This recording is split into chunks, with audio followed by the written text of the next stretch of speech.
नमस्कार दोस्तों, कैसे हैं आप सब लोग। उम्मीद करता हूँ अच्छे होंगे, अपनी स्टडी ठीक से कर रहे होंगे। दोस्तों, आज दिनांक 9 जून 2026 को प्राइम एजुकेशन हब के इस यूट्यूब चैनल पे मैं आप सबका स्वागत करता हूँ। चलिए दोस्तों, बिना आपका समय खराब किए सीधा अपन चलते हैं आज के इम्पोर्टेंट न्यूज़ पे। देखिए, राष्ट्रपति ने जो वीरता पुरस्कार है, कीर्ति चक्र, वीर चक्र, शौर्य चक्र, इनकी जो घोषणा है वो हाल ही में पिछले दिन की है। इसमें जो हमारे लिए इम्पोर्टेंट है वो है अनिमेष पाटनी। ये नाम आपके लिए बहुत इंपॉर्टेंट है। देखिए, अनिमेष पाटनी ने जो हमारा ऑपरेशन सिंदूर हुआ था उसमें एक शानदार उपलब्धि हासिल की है। जो S-400 मिसाइल सिस्टम था, आपको पता है, जिसने बहुत ज़्यादा नुकसान किया पाकिस्तान को, इसके स्क्वाडन को जो है कमांड कर रहे थे अनिमेष पाटनी। अब आप सोच रहे होंगे सर, काफ़ी सारे लोगों को कीर्ति चक्र, शौर्य चक्र मिला है, लेकिन आप सिर्फ अनिमेष पाटनी के बारे में क्यों बात करें। इंपॉर्टेंट है, इसके पीछे वजह है। इनको मिला है वीर चक्र। ये सम्मान भी और लोगों को मिला है, लेकिन हमारे लिए इम्पोर्टेंट क्यों है? क्योंकि ये राजस्थान के निवासी है। देखिए, राजस्थान के किसी व्यक्ति को राष्ट्रीय स्तर या अंतर्राष्ट्रीय स्तर पे कोई पहचान मिलती है, पुरस्कार मिलता है, तो हमारे लिए ज़्यादा इंपॉर्टेंट हो जाता है। ग्रुप कैप्टन इनकी रैंक है एयरफोर्स में ग्रुप कैप्टन, जो कि आर्मी के कर्नल के बराबर रैंक होती है। ठीक है, कर्नल के बराबर रैंक होती है। असाधारण शौर्य के लिए इनको जो है वीर चक्र मिला है। क्या इंपॉर्टेंट याद रखना है? पहली बात, वीर चक्र मिला है। किसको मिला है? Animesh Patni, group captain Animesh Patni. भारतीय वायुसेना के किस वजह से? S-400 जो मिसाइल सिस्टम है उसको शानदार तरीके से जो एग्जीक्यूट किया। कहाँ के रहने वाले? 12 राजस्थान के कुंजेड़ गांव के निवासी है। 12 राजस्थान के कुंजड़ गांव के निवासी हैं और राष्ट्रपति जी ने इनको सम्मान दिया है। इनकी जो यूनिट थी जिसको ये कमांड कर रहे थे, इन्होंने भारतीय वायुसेना के विमान को 314 किलोमीटर की दूरी से मार गिराया था और ये एक इंटरनेशनल रिकॉर्ड है। आज तक इतनी डिस्टेंस से किसी भी एयरक्राफ्ट, दुश्मन एयरक्राफ्ट को, दुश्मन देश के विमान को निशाना नहीं बनाया गया था, और वो भी जमीन से। आपको पता है S-400 किसी एयरक्राफ्ट पे नहीं लगती है। S-400 जमीन से ऑपरेट करती है, और ज़मीन से पाकिस्तान के किसी जहाज़ को अटैक करना, वो भी 314 किलोमीटर के डिस्टेंस पे, ये अपने आप में बहुत एक्सेप्शनल अचीवमेंट था। ये दिखाता है, ये जो S-400 है इसकी ताकत को, साथ ही हमारी जो मैन पावर है, जो ऑफिसर्स पीछे हैं, जो जवान पीछे हैं, उनके एक्सेप्शनल स्किल को भी, कि उन्होंने किस प्रकार इस प्लान को एग्जीक्यूट किया कि इतना बड़ा एक ऐतिहासिक डैमेज जो है पाकिस्तान को दिया। P बालाकृष्णन नायर, आपको पता है, हमारा जो गगनयान मिशन है उसमें जा रहे हैं, उनको भी कीर्ति चक्र मिला है। लेकिन हमारे लिए मोस्ट इंपॉर्टेंट जो है वो है ग्रुप कैप्टन अनिमेष पाटनी। याद रखेंगे, इंपॉर्टेंट है, पूछा जा सकता है। अब देखिए, साउथ एशियन फुटबॉल चैंपियनशिप जो है वो चल रही थी। कौन सी चल रही थी? साउथ एशियन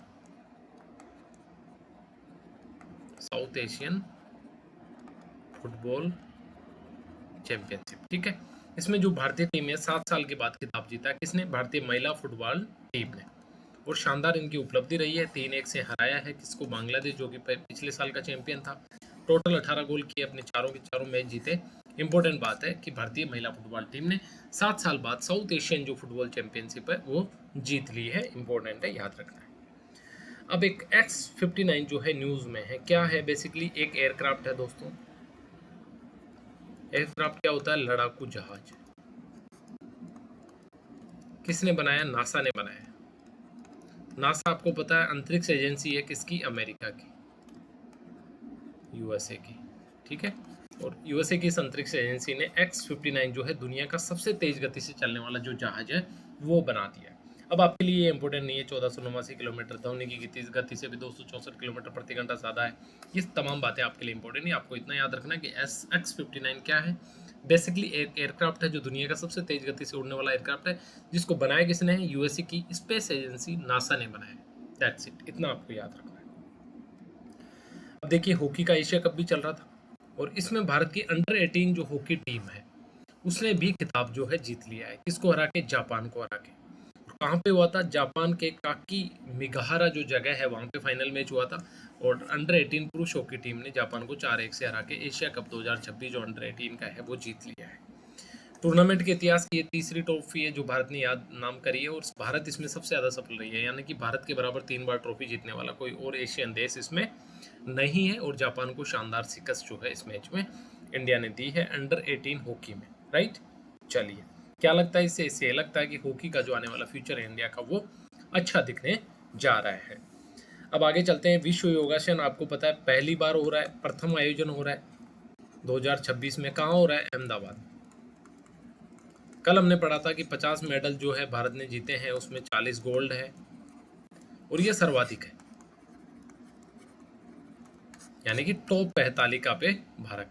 ठीक है, दूसरे नंबर पे हमने जापान था और थर्ड आप याद रखेंगे कि कौन है। अब यहाँ पे देवांशी शर्मा जो राजस्थान पुलिस की कांस्टेबल है, राजस्थान पुलिस की क्या है, कांस्टेबल है, इन्होंने एक शानदार उपलब्धि और हासिल की है, गोल्ड जीता है। किस कैटेगरी में? बी हैंड बैलेंस, ये एक कैटेगरी है सीनियर वर्ग की जिसमें इन्होंने गोल्ड जीता है। एक आरएसी की जो हेड कांस्टेबल है उनके बारे में हमने पढ़ा था, उन्होंने कल गोल्ड जीता था, तो उनके बारे में भी याद रखेंगे, इनके बारे में भी याद रखेंगे। वही विश्व योग चैंपियनशिप हो रही है, भारतीय संस्कृति को वैश्विक स्वीकृति है, ये तमाम बातें जो है। क्या ये है देवांशी शर्मा जी? बिल्कुल नहीं, ये एक सिंबॉलिक फोटो है। ठीक है, आप इनको देवांशी शर्मा जी से याद नहीं रखेंगे, राइट। चलिए, पीएम स्वनिधि योजना काफी न्यूज में है और हमने पिछले दिनों भी इसके बारे में बात करी थी। अभी राजस्थान सरकार ने सूजस जो बुलेटिन है उस पर इसको डाला है, साथ ही जो इनकी प्रेस रिलीज है उसमें भी डाला है। और आपको पता है सीधे सवाल जो है सूजस से पूछे जाते हैं, तो पीएम स्वनिधि योजना के बारे में थोड़ी सी बातें अपन जान लेते हैं। बेसिकली इसमें क्या था, देखिए प्रधानमंत्री स्ट्रीट वेंडर्स जो है आत्मनिर्भर निधि जो है पीएम स्वनिधि, वो एक प्रावधान था। इसमें बेसिकली ये था कि भाई ये जो स्ट्रीट वेंडर्स है जो ठेले वगैरह लगाते हैं, इन लोगों के लिए कोई ऋण का माध्यम नहीं है। अगर इनको ऋण लेना होता तो लोगों से ही लेते हैं और वो बहुत मोटी ब्याज दर पे लोग इनको पैसा देते हैं, तो इनके लिए बड़ी समस्या है। तो इनको बिना किसी गारंटी के लोन देने का जो प्रावधान है इस योजना के माध्यम से किया गया था। कब शुरू हुई थी? जून 2020 में ये योजना शुरू हुई थी। ठीक है, और स्पेशली स्ट्रीट वेंडर के लिए थी, यानी कि जो रेडी पटरी वाले हैं उन लोगों के लिए इसके लिए प्रावधान था। अब राजस्थान ने जो है 3 लाख प्लस जो लाभार्थी है उनको लोन दिया है, ये एक शानदार उपलब्धि है। ये इंपॉर्टेंट नहीं है, ये इंपॉर्टेंट नहीं है, ये डाटा इंपॉर्टेंट नहीं है। थोड़ा सी इस योजना के बारे में जान लेते हैं। मुझे जहाँ तक याद आ रहा, हमने पिछली बार 10,000, 20,000 और 50,000 का जो है प्रावधान हमने पढ़ा था, लेकिन अब राजस्थान सरकार ने जो ये डेटा दिया है सुजस और पीआईबी प्रेस रिलीज के माध्यम से, उसमें 15,000 पहला लोन अगर ठीक से चुका दे तो दूसरा लोन जो है 25,000 और तीसरा लोन जो है 50,000 का ये प्रावधान दिया। तो हमने इनको ही ऑथेंटिक डेटा मानना चाहिए। इसमें एक चीज़ हो सकती है कि हो सकता है बेसिकली कि राजस्थान सरकार जो है भारत सरकार से अलग थोड़ा सा एड ऑन करके दे रही हो। जैसे किसान सम्मान निधि जो है 6,000 रुपये की है, लेकिन राजस्थान में 9,000 रुपये है। क्यों? क्योंकि 3,000 रुपये जो है राजस्थान सरकार ऐड करती है। तो ऐसा कोई प्रावधान ना हो, बट बेसिकली हमारे लिए क्वेश्चन बनेगा तो यहाँ से बनेगा। आपको 15, 25 और 50 की जो ये सीमा है याद रखनी है। कैसा है प्रावधान? देखिए, सबसे पहले आवेदन करते हैं जो स्ट्रीट वेंडर है। मान लीजिए आवेदन किया है एक पानी पूरी बेचने वाले थैले वाले ने, ठीक है, तो उसको शुरुआत में दे दिए 15,000 रुपये। अब रमेश ने, मान लीजिए इसका नाम रमेश है, ये टाइम से पे कर दिया, तो सेकंड जो लोन दिया जाएगा वो 25,000 रुपये का दिया जाएगा रमेश को। रमेश अच्छा आदमी, इसने ये भी पे कर दिया, तो लास्टली थर्ड बार में उसको 50,000 रुपये का लोन पीएम स्वनिधि योजना के माध्यम से दिया जाएगा। और डिजिटल रूप से दिया जाता है ताकि कैशबैक वगैरह मिलता है, जिससे इनका डिजिटल समावेशन भी होता है, यानी कि अर्थव्यवस्था को डिजिटल रूप से ये लोग भी जो है उसका एक हिस्सा बनते हैं। एक इंपॉर्टेंट बात कि इसका जो विस्तार है वो 2030 तक कर दिया गया, यानी सरकार ने मार्च 2030 तक इसकी अवधि बढ़ा दी है। और इस तरह के सवाल जो है आरएस पिछली जो प्रारंभिक परीक्षा है उसमें पूछे गए थे। और 95% जो लाभार्थी है उनमें पहली बार किसी औपचारिक संस्था से ऋण प्राप्त किया, यानी कि जितने भी लोन इसके माध्यम से दिए गए हैं उनमें से अधिकांश लोग ऐसे थे जिनको कभी भी किसी संस्था से ऋण नहीं प्राप्त हुआ था। अगर उनको कभी ज़रूरत थी तो उन्होंने या तो लोकल लैंडर से या फिर जो माफिया होते हैं उनसे ही लोन लिया था, लोन माफिया बेसिकली। तो ये जो है वित्तीय समावेशन की भी बड़ी उपलब्धि है। और जब भी आप वित्तीय समावेशन के बारे में बात करें किसी मेंस के क्वेश्चन में, तो आप इसका पीएम स्वनिधि जो योजना है उसका एग्जाम्पल दे सकते हैं। कैसे? वित्तीय समावेशन क्या? वित्तीय समावेशन बेसिकली ये है कि हर व्यक्ति बैंकिंग सिस्टम से जुड़ना चाहिए, अधिकतम व्यक्तियों को सरकार द्वारा लोन प्राप्त होना चाहिए जिससे कि साहूकार वगैरह के चुंगल में लोग ना फंसे, हर व्यक्ति बैंकिंग सेवाओं के से लाभदायक लाभ प्राप्त करना चाहिए। तो ये होता है वित्तीय समावेशन। जैसे आधार जनधन खाते जो है लगभग 40 करोड़ के आसपास जो खोले गए, उनका मुख्य उद्देश्य ये था कि वित्तीय समावेशन, यानी कि देश की अधिकांश जो आबादी है वो बैंकिंग सिस्टम का हिस्सा बने, वो संस्थागत लोन प्राप्त करने में सक्षम बने, ये उद्देश्य था। तो ये जो योजना है इसने इस उद्देश्य को पूरा करने में शानदार काम किया है। बात आपको समझ आ गई होगी। हमने लैंगिक समानता को लेकर लगातार आर्टिकल्स पढ़े हैं, तो कुछ बातें तो वही है जो हमने पहले पढ़ी है। लैंगिक समानता का बेसिक मतलब है महिला और पुरुष समान। क्या है? समान। कैसे समान? अवसर की समानता, वेतन की समानता, गरिमा की समानता, ये जो तमाम जो एक्सपेक्ट है समानता के, वो है लैंगिक समानता से मतलब, यानी कि किसी प्रकार का भेदभाव का अभाव। अब आगे बोलते हैं कि शिक्षा में तो आगे हैं लेकिन रोजगार में महिलाएं पीछे हैं, जो बात हमने पहले भी करी। जैसे लड़कियां स्कूली शिक्षा बोर्ड में बेहतर प्रदर्शन कर रही है, एमफिल रजिस्ट्रेशन में 3/4 जो है महिलाएं, यानी कि शानदार काम कर रही है। लेकिन शिक्षा और रोजगार के बीच एक बड़ी खाई है, एक बड़ा गैप है। यानी कि एजुकेशन तो ले रही है लेकिन जब रोजगार की बात आती है तो महिलाएं पीछे हो जाती है। कितनी? स्नातक करने वाली 48 महिलाएं हैं, यानी कि 52% अगर पुरुष है तो 48% जो है महिलाएं हैं। लेकिन जब रोजगार में जाती है तो मात्र 31% रह जाती है, वो भी कौन से रोजगार में? शुरुआती रोजगार में। ये एक बड़ी समस्या है। आगे, रसोई, महिलाएं घर का किचन संभालती है लेकिन जब प्रोफेशनल सेफ वाले पदों की बात होती है, जब प्रोफेशनल हाई जो सैलरी पेइंग जॉब है फूड एंड इंडस्ट्री में भी, सेफ और किचन इंडस्ट्री में भी, वहाँ केवल ये रेशियो रह जाता है मात्र 10%। यानी कि सोच के देखिए, जो फील्ड हम रिजर्व समझते हैं महिलाओं के लिए, वहाँ पे भी 90% जो है मैन है। ये एक बड़ी विडम्बना है। मुख्य बाधाएं क्या है? सामाजिक मानदंड, अवैतनिक घरेलू काम, असुरक्षित कार्यस्थल और परिवहन की कमी। ये जो चार है, ये मुख्य जो है बाधाएं हैं पूरे के पूरे इस इकोसिस्टम में, जो महिलाओं के लिए एक प्रकार से बाधा का काम करता है, दुविधा का काम करता है, अवसर की समानता को कम करता है। चलिए आगे। लेकिन शीर्ष प्रबंधन में महिलाओं की हिस्सेदारी बढ़ रही है। कैसे? पिछले 7 वर्षों में पुरुष प्रबंधकों में तो वृद्धि हुई है 74%, और महिला प्रबंधकों यानी मैनेजमेंट में महिलाओं की जो वृद्धि हुई है 103%। लेकिन यहाँ भी एक ग्लिच है। देखिए, प्रतिशत वृद्धि जो होती है वो कभी भी नंबर को रिप्रेजेंट नहीं करती। नंबर को रिप्रेजेंट करने का मतलब है कि टोटल नंबर की जब बात की जाएगी तो ये लाखों में आएंगे पुरुष वाले, जबकि महिलाएं जो है हजारों में आएंगी। इसलिए जो डेटा है ये थोड़ा भ्रमित करने वाला, लेकिन फिर भी ये उत्साहवर्धन करने वाली बढ़ती है। 2017 में 9 लाख, 2025 में 18 लाख महिलाएं जो है प्रबंधन में आ गई, और बोर्ड ऑफ डायरेक्टर में 9,08,719 महिलाएं, 9,08,719 महिलाएं जो है बोर्ड ऑफ प्रबंधन में, जो है बोर्ड ऑफ मैनेजमेंट में आ गई है। क्या रीजन है? रीजन है कंपनी अधिनियम जो 2013 था, इसमें एक प्रावधान था। क्या प्रावधान किया था कि 300 करोड़ रुपए से टर्नओवर से ऊपर वाली अगर कोई कंपनी है तो उसमें एक महिला निदेशक अनिवार्य रूप से रखा जाएगा। इस एक प्रावधान की वजह से ये इतना बड़ा बदलाव जो है वो आया है। क्या इंगित करता है? इंगित ये करता है कि अगर कोई भी आपको वास्तविक बदलाव लेके आना है तो आपको कानूनी प्रावधान करने होंगे। यहाँ स्नातक 48% महिलाएं हैं, पंजीकरण पीएचडी का 3/4 है, यानी कि 3/4 जो है। बोर्ड परिणाम बेहतर है लेकिन प्रवेश स्तर की नौकरियों में केवल 31% भागीदारी, जो कि बहुत कम है। कार्यकारी रसोई है, जो एग्जीक्यूटिव स्तर का जो सेफ का काम है, वहाँ पे सिर्फ 10%, जबकि 100% हम मानते हैं कि रसोई का जो कार्य महिलाओं के लिए। पीएम स्वनिधि योजना से 34% जो लाभांश है इनको मिला है, यानी कि महिलाओं को इससे लोन मिला है। तो ये तो बहुत रिलेवेंट बात इसमें नहीं है, बट ये बाकी डेटा इसको आप याद रखेंगे, अच्छे से नोट डाउन कर लेंगे और थोड़ा समझने का प्रयास करेंगे कि इसमें बेसिकली क्या बोला जा रहा है। देखिए, बेसिकली इसमें यह बोला जा रहा है कि महिलाएं जो है पीएचडी, कॉलेज एजुकेशन, इन सब में बराबरी पे आ रही है, लेकिन जब नौकरी की बात आती है तो 31% पे आ जाता है। जब यही बात बड़े पदों पे आती है तो वहाँ भी ये जो गिरावट है ये हो जाती है। हालांकि पिछले कुछ वर्षों में प्रतिशत वृद्धि जो है उच्च पदों पे वो बढ़ी है। एक प्रावधान जो कि कंपनी एक्ट 2013 में किया गया था कि अगर किसी कंपनी का 300 करोड़ रुपए से ज़्यादा टर्नओवर है तो उसमें एक महिला जो है निदेशक रखना होगा। इसलिए ये लगभग 9 लाख के आसपास जो महिलाएं हैं जो भागीदारी उच्च प्रबंधन में बढ़ी है, उसका मेन रीज़न ये है। यानी कि इससे क्या बात समझ आती है? अगर कोई कानूनी प्रावधान किया जाता तो उससे बदलाव जमीनी स्तर पे आता भी है, दिखता भी है। राइट, चलिए। हंता वायरस, देखिए कोरोना वायरस की तरह ये भी एक हंता वायरस है, लेकिन कोविड की तरह उतना खतरनाक और फैलने वाला नहीं है। क्या एक महामारी का खतरा है? नहीं, अभी तो ऐसी कोई संभावना नहीं है। देखिए क्रूज शिप जो है उस पर हंता वायरस फैलने की पुष्टि हुई थी। ठीक है, ये एक एंडीज स्ट्रेन है जिससे लोग बीमार पड़ रहे हैं। WHO के अनुसार इसमें इंसान से इंसान यानी कि ए से बी दोनों ह्यूमन है, इनके बीच फैलने की जो क्षमता है वो सीमित है।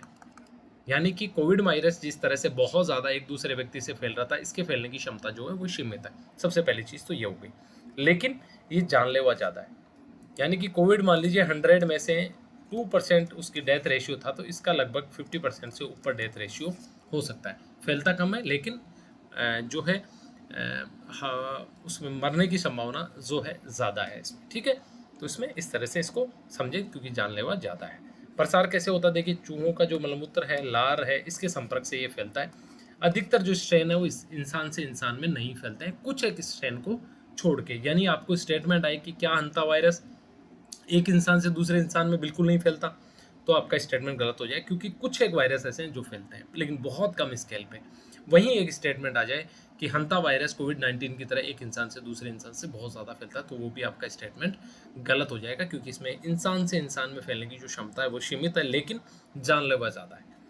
भारत में अभी तक कोई केस नहीं आया, लेकिन 6 सप्ताह तक इसके लक्षण जो है दिखते नहीं, इसलिए थोड़ा सा ऑब्जर्वेंट रहना जरूरी है, सतर्क रहना जरूरी है, ठीक है। और नीति आयोग ने 2024 की रिपोर्ट में कहा था कि कोई भी संक्रमण जो होता है उसके इनिशियल जो 100 डेज है, यानी शुरुआती जो 100 दिन है, वो सबसे महत्वपूर्ण होते हैं। उसमें जो तैयारी है वो अच्छे स्तर की होनी चाहिए। अब आगे देखिए, भारत की जो ब्रांड है यानी कि इमेज जो है वैश्विक रूप से,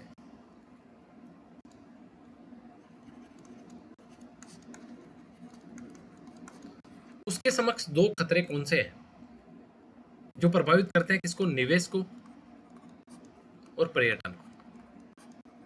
देखिए, हम लगातार बात करते हैं कि हमारी जो क्षमता है, हमसे बहुत छोटे, हमसे 100 गुना ज़्यादा छोटे देश भी हमसे ज़्यादा टूरिस्ट को अट्रैक्ट करते हैं, लेकिन हम इतना नहीं कर पाते।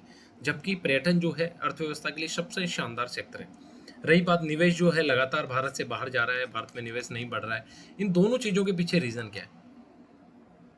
तो यहाँ पे जो राइटर है इस आर्टिकल में बात करते हैं, सबसे पहला रीज़न है कचरा, यानी सैनिटेशन की जो कमज़ोर व्यवस्था है, ये हमारे पर्यटन में लोगों के एक्सपीरियंस को, विदेशी लोग जो आते हैं उनके एक्सपीरियंस को ख़राब करता है। वो एक अच्छी मेमोरीज के साथ में नहीं जा पाते, जो गंदगी चारों तरफ फैली रहती है। चाहे आप किसी भी टूरिस्ट स्पॉट पे जाके देखिए, गंदगी से हाल बेहाल है। दूसरा जो रीज़न है वो है सिक्योरिटी, और स्पेशली जो है वुमेन सिक्योरिटी। तीसरा जो रीज़न है वायु प्रदूषण। दुनिया की टॉप 20 पोल्यूटेड सिटी में मैक्सिमम जो है इंडिया की। सोच के देखिए, अगर ये न्यूज़ जो विदेशी पर्यटक पढ़ता है तो वो क्यों मोटिवेट होगा इंडिया आने के लिए। और चौथा जो रीज़न है वो है इस तरह की अग्नि जैसी घटनाएं जो अभी दिल्ली में हुई, ठीक है। ये 4 मेजर रीज़न है जिसकी वजह से निवेश और पर्यटन दोनों भारत में प्रभावित होते हैं। क्या रीज़न हो सकते हैं, इसके बारे में बात करते हैं आगे। देखिए, दिल्ली में जो मौतों का आंकड़ा है आग लगने से, वो लगातार बढ़ता जा रहा है। 2019-20 में 308, 2020-21 में 346, फिर 21-22 में 591, फिर 1003, फिर 1300। यानी कि ये आंकड़ा लगातार जो है बढ़ता जा रहा है। ये दिखाता है कि हमारी तैयारी जमीनी स्तर पे बिल्कुल नहीं है। हम वाकई में सीरियस नहीं है। हम दुर्घटनाओं को देखते हैं, लेट गो कर देते हैं कि इट्स ओके, कोई बात नहीं, अब नहीं होगी, फिर से हो जाती। लाल डोरा जो है एक शहरी संकट की जड़ है, दिल्ली में स्पेशली। क्या है लाल डोरा? दिल्ली के जो मूल गांव है नक्शे पर, वो लाल धागे से घिरे होते हैं। यानी कि सारे जो दिल्ली जो डेवलप हो रहा है वो अलग अलग गांवों से डेवलप हो रहा है। यानी कि दिल्ली के आसपास के मेन एरिया को छोड़ के उसके बाद जो पेरीफेरी है उसमें सभी गांव है। जैसे गुड़गांव एक गांव, ठीक है। इसी प्रकार अनेक प्रकार के जो गांव है, ठीक है, वो इसमें आते हैं। और बेसिकली इनके मूल नक्शा जो होता है, जैसे गुड़गांव का मूल नक्शा, तो ये लाल जो है एक रेखा से घिरा होता है। और इस लाल रेखा में शहर के कानून और निर्माण निर्णय जो है लागू नहीं होते। तो यहाँ पे अपनी मर्जी से बिल्डिंगें खड़ी हो जाती है, कोई स्ट्रक्चर्ड प्लान्ड वे में सिटी का प्लानिंग नहीं होता। इस वजह से अनेक कोचिंग सेंटर और तमाम जो चीज़ें हैं वो बिना किसी प्लानिंग के खुल जाती है, और इसलिए दुर्घटनाओं के लिए प्रोन बन जाती है। दुर्घटना होने की जो संभावना है वो काफ़ी ज़्यादा हो जाती है, क्योंकि ऊंची ऊंची बिल्डिंगें, ऊंचे ऊंचे होटल्स, कोचिंग सेंटर्स, जिनमें अग्नि सुरक्षा जो मानक है उनका पालन नहीं होता है, तमाम चीज़ें होती हैं। अगर रिएक्टर 6 का भूकंप आ जाए तो ये जो पूरी की पूरी इमारतें तुरंत मलबे में बदल जाएगी। राजनीतिक समस्या क्या है? बहुत बड़ी राजनीतिक समस्या। जो भी दल चुनाव प्रचार के लिए सत्ता में आने का प्रयास करता है वो ये कहता है कि हम आपकी कॉलोनियों को नियमित कर देंगे, कानूनी रूप से वैध बना देंगे। कोई भी राजनीतिक दल, कोई भी नेता इस बारे में बात नहीं करता कि ये जो समस्या है इसको अपन ठीक करेंगे। नहीं, उनको वोट चाहिए। वो बात करते हैं कि जो आपने अवैध बसावट कर रखी है हम इसको लीगल कर देंगे, यानी कि और सिस्टमेटिक करने के लिए मोटिवेट होते हैं लोग कि कोई बात नहीं, कल को कोई पॉलिटिकल पार्टी आएगी, आज तो अपन घर बना लेते हैं, बड़ी बड़ी बिल्डिंगें बना लेते हैं, किसी दिन कोई पॉलिटिकल पार्टी आएगी हमें पट्टे दे देगी, बात खत्म। ये वोट बैंक की राजनीति जो है, शहरी ग्रामीण का जो विभाजन है, ये संभावनाएं जो है इन जो है ये समस्याएं पैदा करता है।